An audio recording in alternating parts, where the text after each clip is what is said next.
The Hollow Crown of Thorns, Part 3. Chapter 18, When the Crown Weeps.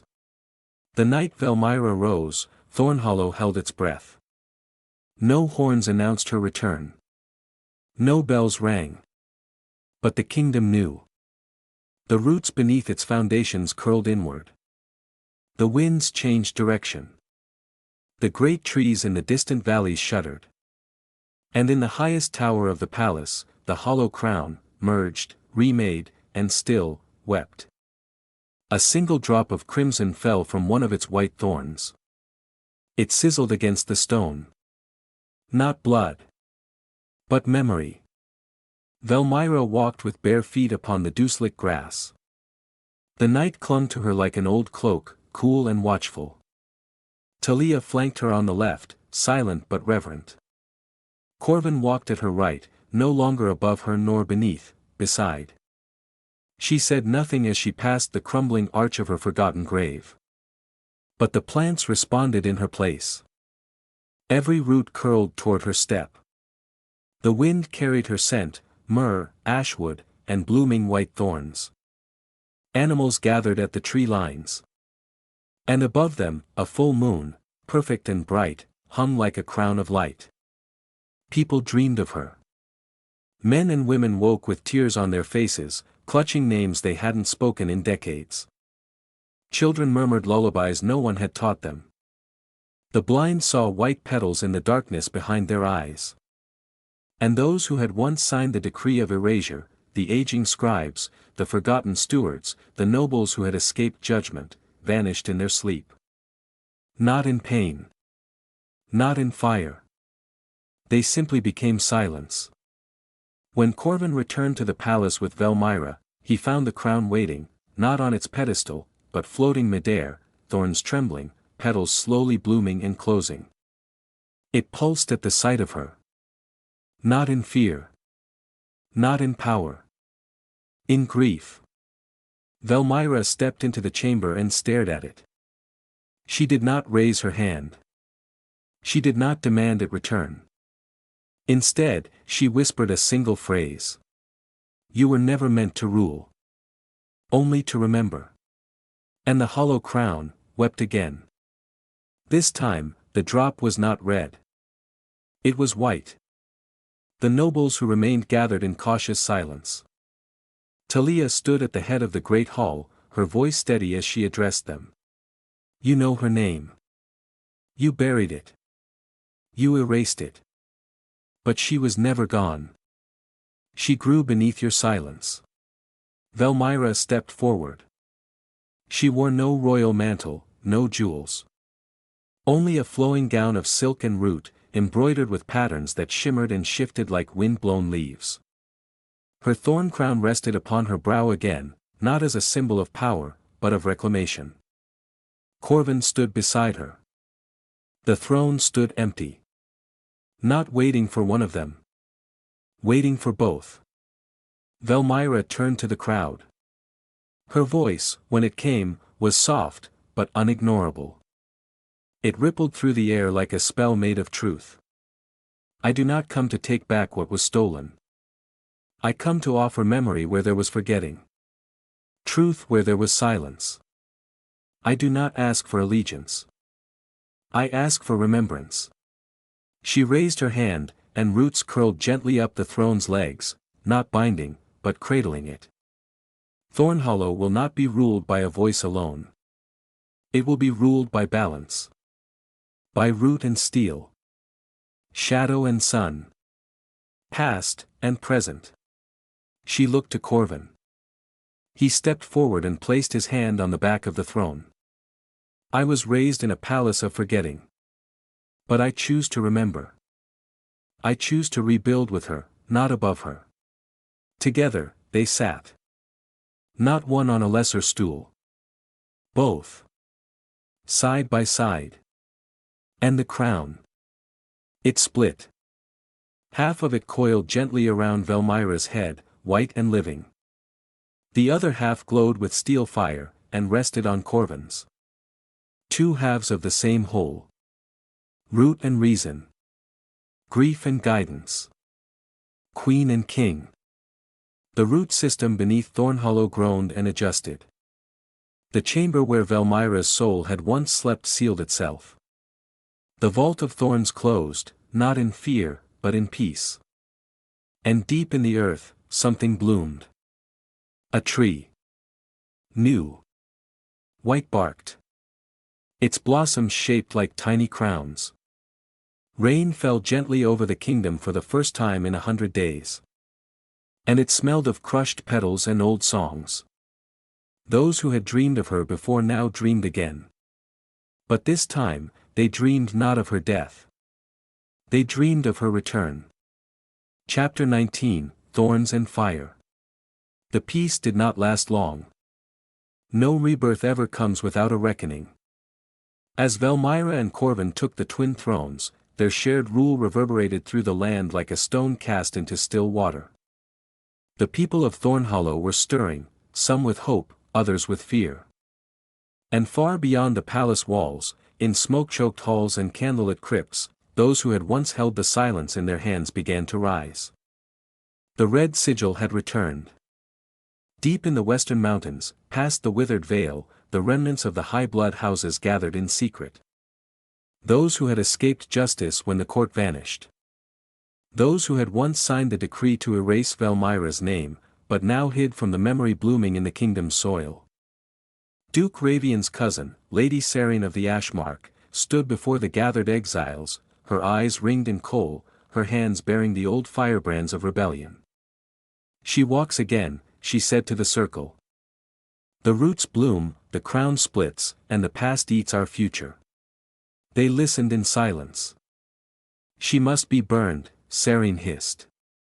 The thorns must be scorched from the soil. A child brought the warning. He ran barefoot through the streets, clothes soot-stained, eyes wide with terror. They're coming, he cried to the palace guards. From the west. With fire. Velmyra's expression was calm as the scouts reported. The red sigil had raised a battalion of mercenaries, fanatics, and rogue clerics. They wore the ash-colored cloaks of the old purging order. Their banners bore the flaming crown, the symbol of erasure. They mean to burn the palace, said Talia. And everything rooted to it. They won't succeed, Corven replied, rising to his feet. But they'll try. And many will die before they fail. Velmyra said nothing for a long moment. Then, softly. No root grows unchallenged. But fire does not end a forest. It awakens what sleeps beneath. She turned to Corven. It is time we stop defending what was, and begin fighting for what is. Thornhollow had no standing army. It had been ruled for too long by bloodlines that feared rebellion more than invasion. But now, the people rallied. Not because of conquest. Because of remembrance. Former witches, exiled druids, woodcutters who had once tended the queen's sacred groves, all returned. Some brought spellcraft. Some brought steel. All brought stories passed down like secret prayers. They wore white thorn emblems sewn into leather. And on the eve of battle, they lit candles for the names that had once been lost. The red sigil struck at dawn. They expected fear. What they met was velvet fire and living thorns. As they reached the city gates, the trees lining the walls moved. Their roots ripped through cobblestones, forming barricades. Vines lashed from rooftops, dragging siege ladders into the air. The very soil spat up buried memories in the form of spectral figures, echoes of the court long gone. Velmyra stood atop the walls, her hair crowned in white blossoms, her voice rising into song. It was no battle hymn. It was a remembering. Each verse called back another piece of what had been stolen, her throne, her grove, her crown, her name. The flames thrown by the red sigil sputtered and failed. Their torches grew dim. Their soldiers faltered. Because they realized, they were the ones who had forgotten. And memory, now, had teeth. Corven fought like a flame given form. His blade was steel wrapped in blooming thorn, gifted by Velmyra herself. Every movement he made left marks not just on flesh, but on history itself. The men who struck at him saw not just him, but every Vale King before him, and every lie they told. Talia rained glyphire from the rooftops, her spells stitched with roots and runes no longer outlawed. And beneath the earth, the tree of remembrance bloomed fully for the first time. Its roots stretched across the battlefield. It drank the fire. And grew stronger. By sunset, the battlefield was quiet. The red sigil lay broken. Some surrendered. Some vanished into the roots. Others were simply forgotten. Corven stood beside Velmyra at the gates, blood on his armor, petals in his hair. He looked to her. "This was only the beginning," he said. She nodded. "Yes. Because now the kingdom remembers. And that means others will come, to rewrite us again." He took her hand. "Then let them come. We're no longer afraid of being remembered." She smiled, not as a queen reclaimed, but as one reborn. "Let them come," she echoed. "And let the thorns welcome them home." Chapter 20, The Grave in the Throne. The war had ended. But silence, true silence, had not returned. It lingered beneath the stone floor of the throne room. Not the silence of peace, but the suffocating stillness of a buried secret still breathing. And now, the throne itself, cold, unmoving, carved from a single block of stone and bone, had begun to hum. Not audibly, but through the crown. Corven felt it when he sat. Velmyra felt it when she stood beside it. The hollow crown, split and rejoined, whispered not in words, but in tremors. Soft, rhythmic pulses, like a heartbeat just under the earth. Something waited beneath them still. Something older than betrayal. Older even than Velmyra. Only a few now remained of the original highborn court, those who had survived memory's return, and those who had submitted to the truth. Talia, ever at Corven's right. Elowin, the archivist, now keeper of living records. A few stewards, healers, and scholars of Thorn.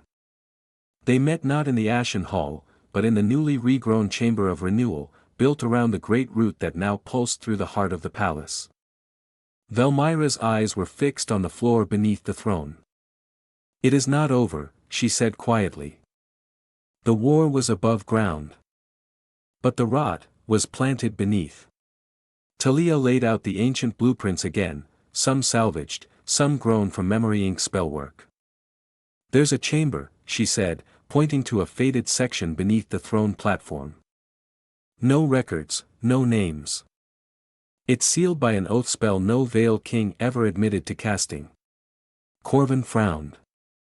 "Then it wasn't cast to protect the throne." Velmyra nodded, voice cool. "It was cast to protect what's under it. Only blood could break the seal, and not just any blood. Royal. And remembered." Velmyra and Corven stood together at the base of the throne. Talia chanted softly, hands raised in the shape of a blooming flower. The hollow crown pulsed in synchrony with the tree of remembrance. Corven unsheathed a blade of root steel, one of Velmyra's own creations. Together, they drew blood. Their droplets fell upon the base of the throne, which shivered. The stone groaned. And then split vertically, revealing a narrow, descending passage bathed in root light and darkness. A gust of air rushed out, not stale, but cold with purpose. They descended. It was not a tomb. Not exactly. It was a cradle of deception. The chamber's walls were carved in high relief, scenes etched in precise, almost obsessive detail. Each mural showed a Vale King ascending the throne. Each wore the hollow crown. Each held a scroll, a blade, and a chalice. But in each carving, a figure knelt before them. Her face was always obscured. Her hands bound. Her name scratched from the stone. Velmyra stared. It wasn't just me. Corven looked around, dread tightening in his chest. They erased others too. And at the center of the chamber was a single sarcophagus. No name. No sigils. Just a heavy lid carved in the shape of the hollow crown's original form. Talia stepped forward. This isn't your tomb. No, Velmyra whispered. It's the first queen's. They opened the sarcophagus with joined hands. Inside lay a crownless corpse, bones bound in silken wrappings, twisted by root and thorn. The skull had been shattered at the brow, as if something had grown through it. And cradled in her arms, a seed. Still pulsing. Still alive. Velmyra fell to her knees. I was not the first. Corven knelt beside her, eyes wide. They've been doing this for generations. Finding queens of power, weaving them into the roots, stealing their voices, and binding them beneath the throne. Talia looked to the crown on Corven's brow. It's not just a memory vessel. It's a parasite. Each monarch fed it. Each generation buried another queen and wore the root of her life as a symbol of rule. Velmyra's voice cracked. And I was simply the last one to resist. The crown began to vibrate violently. Not in anger. In desperation. It feared exposure. Velmyra stood. She reached into the sarcophagus and lifted the seed. Its surface was carved with glyphs older than the hollow crown, words that bent language itself. She was the first. Not me, she said softly. And this is her root. The truth the crown couldn't consume. Corven stared at the seed. What happens if we plant it? Velmyra closed her eyes. We stop being a kingdom. We become a memory that grows. They returned to the surface.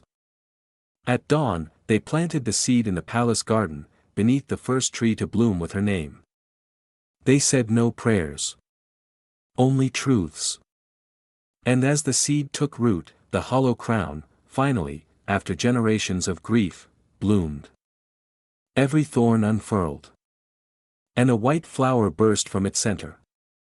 Above the palace, the sky cracked with soft thunder. It did not rain. It remembered. Chapter 21, The Queen Awakens. At first, the garden was silent. The seed, planted in sacred soil beneath the flowering tree of remembrance, lay still for 3 days and 3 nights.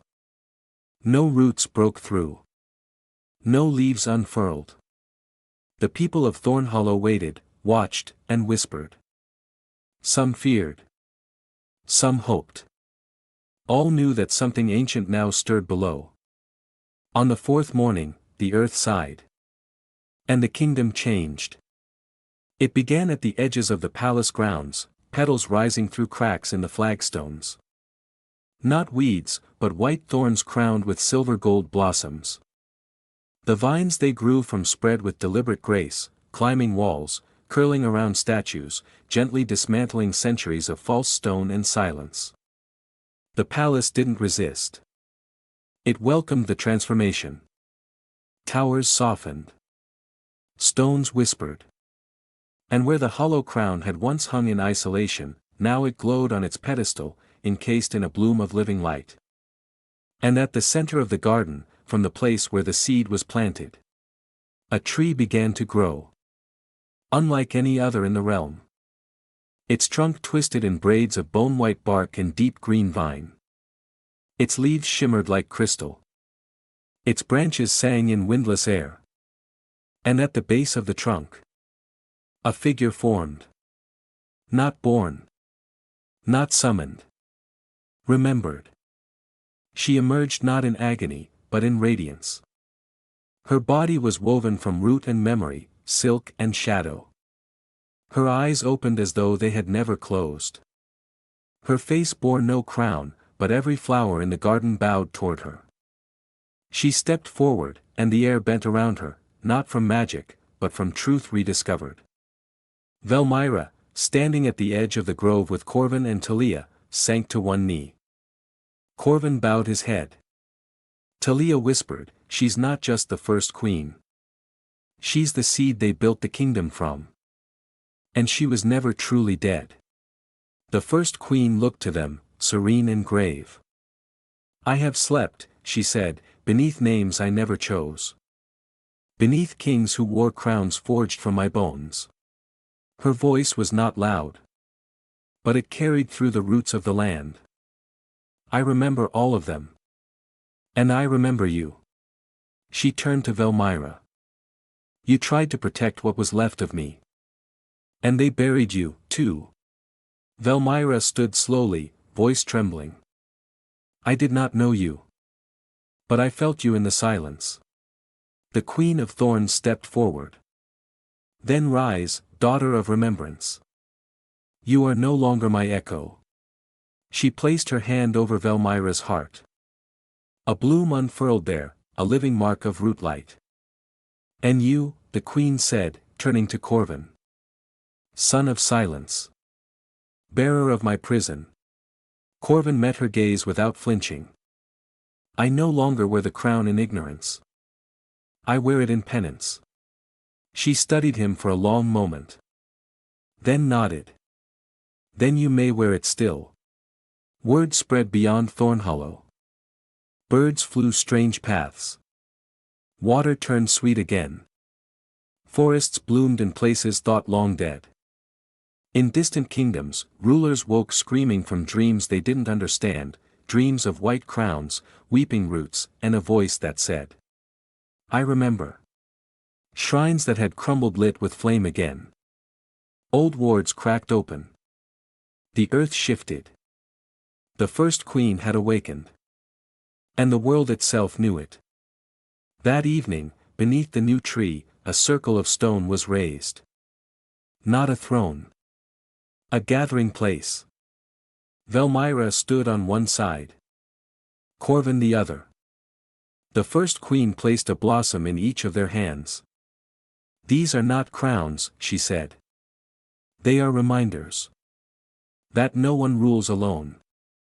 That a kingdom is a garden, if you burn it, it will not grow. If you forget it, it will not forgive." Velmyra spoke the first vow.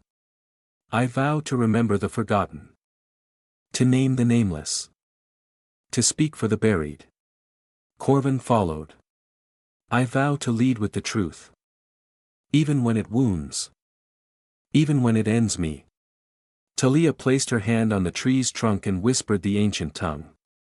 The bark shimmered. The flowers above them bloomed fully.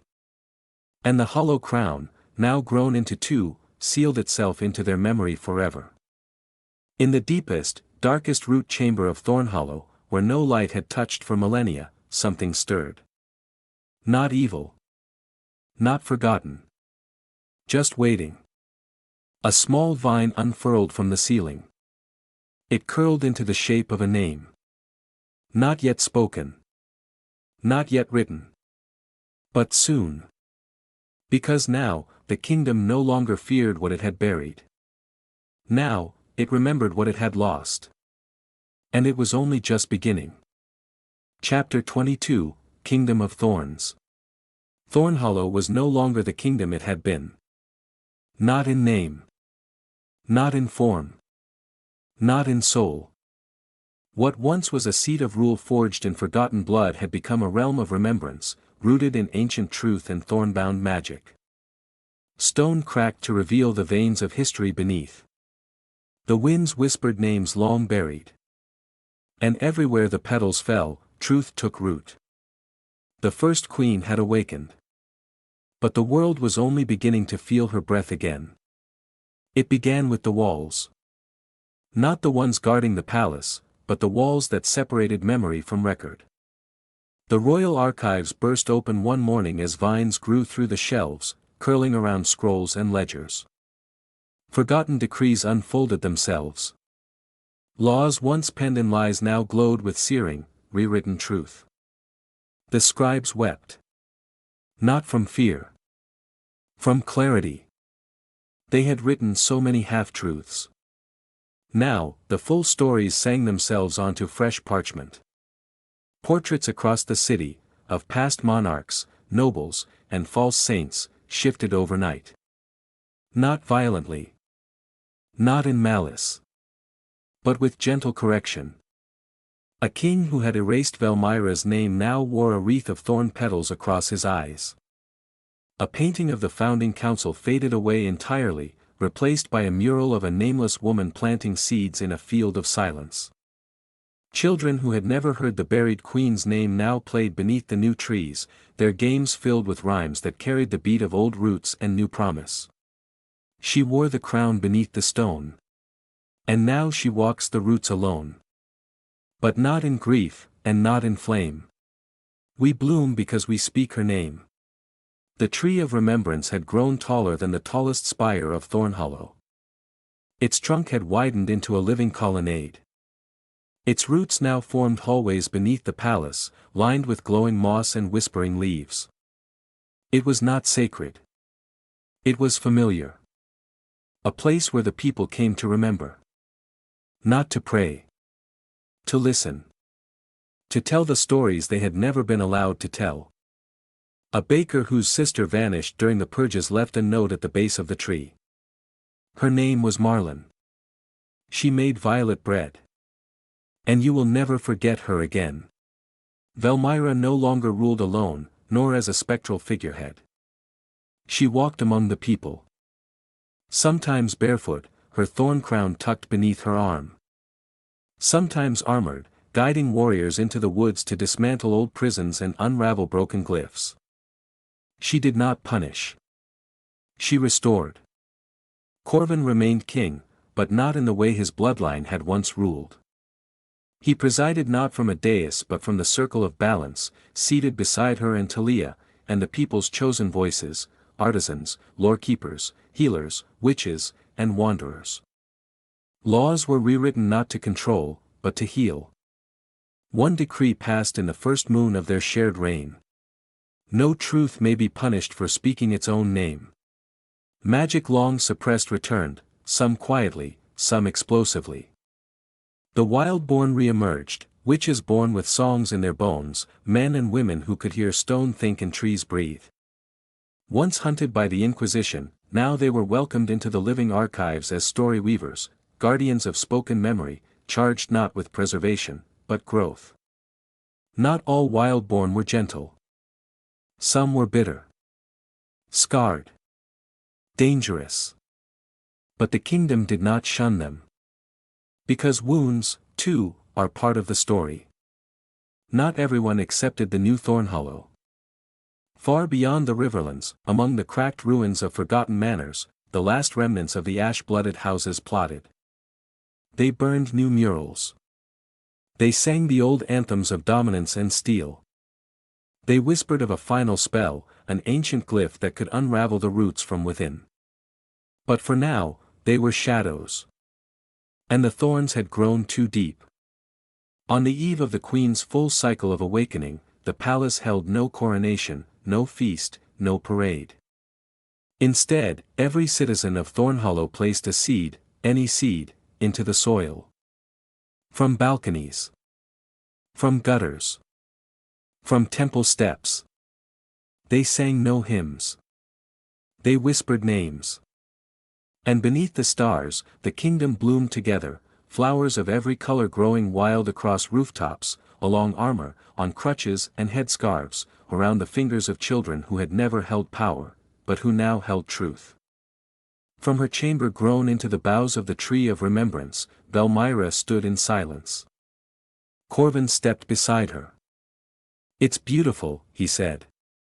"No," she replied. "It's real." Finally. Chapter 23, The Price of Memory. The flowers had bloomed. The stories had returned. The silence had lifted. But beneath the blossom-covered rooftops and root-cradled halls, something else had taken root as well. Memory in full. And memory, true memory, is never gentle. It began in the deep cellars beneath the city, where the first oaths of silence had been carved into the bedrock with bone knives. There, the earth itself began to bleed. Not blood. Ink. Dark, ancient script poured from the cracks, forming runes long forbidden, glyphs that had once bound voices into roots, now unbinding themselves in uncontrolled torrents. The runes flowed into water pipes. Into walls. Into dreams. People began remembering things that had never been theirs. A widow awoke screaming, clutching the name of a girl who had drowned in the palace moat a century ago. A child recited a poem no one had heard in 6 generations. A baker collapsed in his shop, whispering the final confession of the torturer who'd once lived 3 floors above. It was as though the very land was leaking truth, too much, too fast. Talia called it what it was. The flooding. The cost of bringing back the forgotten queen was not only peace. It was everything that had been hidden bursting free, no longer restrained, no longer content to be fragments in a vault. And not everyone could endure the storm. A secret sect within the royal scribes, known only as the Quiet Ones, had survived centuries by binding pieces of themselves to the royal histories, becoming living vessels of omission. They could walk through the streets unnoticed. They could alter memories with a glance. They had believed themselves safe from the awakening. But now, they screamed. One by one, they erupted into shouts, their bodies fracturing into pages, scattering stories that had never been meant to see light. One page read. I watched the queen scream but was told she never did. I fed the roots that choked her. I wrote her out and buried myself in the ink. The others dissolved into petals. The people wept for them, even as they feared them. Even erasers had once been human. Corven bore the worst of it. Every time the hollow crown pulsed, he remembered something new, a memory not his, planted in the soil of his blood. He remembered standing over Velmyra with a blade. He remembered writing her name in the book of silence. He remembered placing the first stone of the palace on her grave. Each time, he staggered. Each time, he rose. He had chosen this. And the crown, though no longer cruel, was not kind. It had stopped whispering. Now it showed. Each night he dreamed the lives of kings he'd never been. He felt their hate, their fear, their ambition. He walked through halls of blood. He signed away the names of hundreds. He raised temples atop screams. And each morning, he woke sobbing. Velmyra found him one morning, still clutching the bedclothes, trembling. He looked at her with hollow eyes. I'm not like them, he said. She touched his brow. No, she replied. Because you let yourself remember. Velmyra called the kingdom together, not the nobles, not the council, but the people. They met in the circle grove at the Tree of Remembrance's base. It was the first gathering of its kind, open to every voice. And one question hung in the air. What do we do with the memories that break us? A woodcarver stood and spoke. I dream of my father beating my mother, and I don't know if it was his life or someone else's. A girl in her teens. I remember being burned alive in a chapel, but I've never left the city. A healer. I saw myself sealing a screaming girl into a vine-wrapped casket. I was laughing. Velmyra stood among them. Her voice was gentle, but unflinching. You are remembering the unburied. Not ghosts. Not possessions. Truths. We let the kingdom forget them. Now they ask to be witnessed. A long silence. Then Corven stepped forward. We will build a hall of grief, he said. A place not for worship. Not for judgment. But for speaking. And when the stories overwhelm, added Talia, we will have story keepers, those trained not to silence, but to listen. And so it was written. The price of memory is pain. The reward is becoming whole. A noblewoman known only as the Iron Regent sat in a frostbitten tower, watching her candle snuff itself out. She had long ruled a quiet province, one untouched by thorns. Until tonight. Outside her window, a single white flower had bloomed in the snow. And whispered her birth name. The one she had paid a king to erase. Chapter 24, The Hollow Unmade. The night the hollow began to unravel, there were no omens in the sky. No thunder. No blood rain. No fire. Only silence. The kind of silence not born from absence, but from anticipation. From beneath the palace, the roots began to pulse irregularly. The tree of remembrance dimmed. The hollow crown ceased its gentle thrum. And the stars, once vibrant, seemed to draw back, as if the heavens themselves held their breath. The first queen woke from her meditation beneath the tree with a whisper. "It's coming." Corven heard it in his sleep. So did Talia. And every wild-born. And every child who had ever dared to speak a forgotten name beneath their breath. It came from beneath the oldest stones of Thornhollow. Deeper than the vaults. Older than the throne mound. Older even than Velmyra.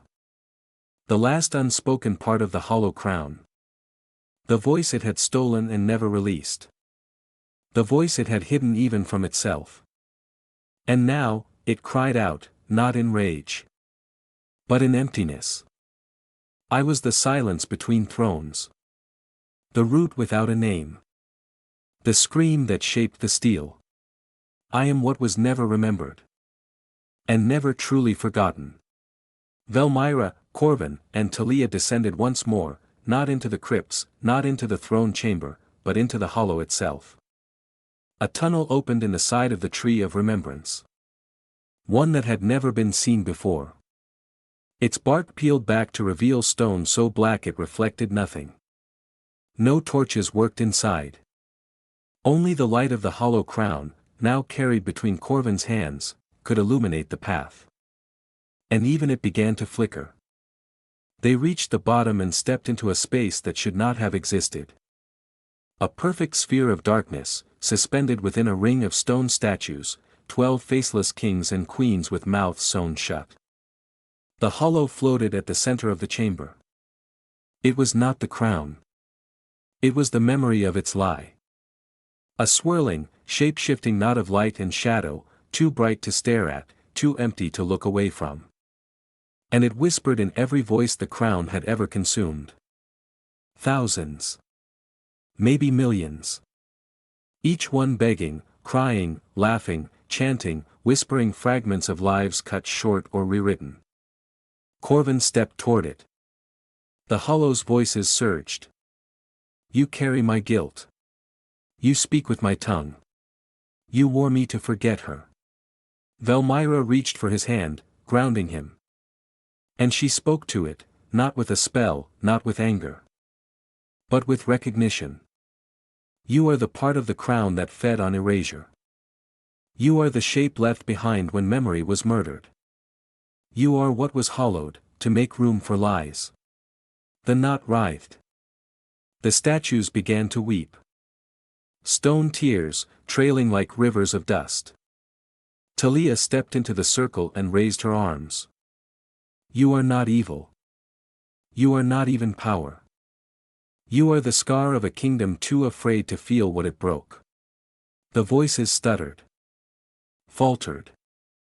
Then a single voice, a child's, rose above the others. Please. I don't want to forget again. Corven knelt. He set the hollow crown down in the center of the stone ring. The knot of the hollow pulsed once. Then again. Then, split. Not violently. But softly. Like a breath finally exhaled. From the crown, the thorns untwined. The petals unfolded. And a single white flower grew from its center, larger than any before, with veins of silver and memory thread glowing along its edges. Velmyra reached for it. Corven placed his hand over hers. Together, they lifted the flower. And the hollow collapsed into light. It did not vanish. It was absorbed. Its pieces spread into the roots. Into the tree. Into the soil and the stones. Not destroyed. Integrated. Because even the hollow was a part of the story. And stories should not be silenced. They should be spoken, and healed. When they returned to the surface, the hollow crown was gone. In its place, Velmyra and Corven each wore living circlets, grown from root and bloom, ever shifting to reflect the memories they bore. No longer a tool of dominion. Now a living relic of remembrance. And every time they passed someone on the street, and that person spoke a name that had once been lost, the circlets bloomed. The stars returned. So bright they painted the palace with silver. The tree of remembrance swayed with a wind that no one could feel, but everyone could hear.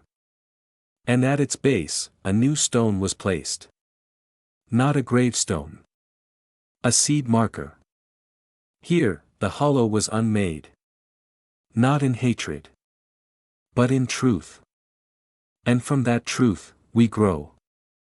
Chapter 25, The Kingdom Remembers. There is a silence that comes after truth. Not the hush of fear, nor the void of forgetting. But the stillness of something made whole. Of a wound that has been washed, stitched, and named. That was the silence that lay over Thornhollow in the weeks after the hollow was unmade. It was not emptiness. It was peace. No decree was issued. No monument unveiled. No banner hung. But everywhere, the change was visible. The palace walls, once stark gray, were now alive with slow-creeping vines bearing pale blossoms. Ivy shaped like runes of old memory curved over every arch. No longer symbols of rebellion, now, they were part of the stone. The city streets echoed with songs that hadn't been heard in centuries. The people sang as they worked, whispered as they walked, named their children after ghosts who had finally been allowed to speak. The hall of grief became a sanctuary, not of mourning, but of speaking aloud. There, no one was punished for memory. All were heard. And in every home, small altars were built, not to gods, but to names once erased. A candle lit. A petal placed. A vow whispered. I remember you. And I will not let you disappear again. The hollow crown no longer sat on a pedestal. It no longer existed as it once had. Corven wore a circlet of bark-braided silver and thorn vine that adjusted itself each day, its blossoms changing color as his thoughts shifted. Velmyra wore no crown most days. She didn't need to. The kingdom crowned her, in the way the people spoke to her without fear, how children ran beside her in the streets, how the trees leaned toward her voice when she sang old lullabies to the wind. She was not just a monarch. She was the root remembered. On the morning of the blooming festival, a new celebration marking the planting of truth, a letter was found at the base of the tree of remembrance. Not written in ink, but in bark scratch, pressed gently into the wood, pulsing faintly with soft light. The first queen's handwriting.